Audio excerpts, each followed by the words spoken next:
আন্দোলন নেত্রীর যেভাবে নিজেকে আস্তে আস্তে ক্ষয় করে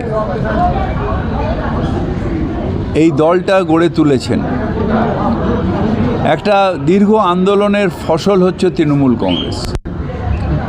বহু শহীদের আত্মত্যাগের ফল হচ্ছে তৃণমূল কংগ্রেস।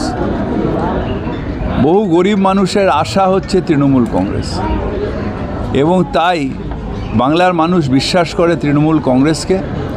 বাংলার মানুষ বিশ্বাস করে তৃণমূল কংগ্রেস থাকা মানে মানুষের ভালো হওয়া।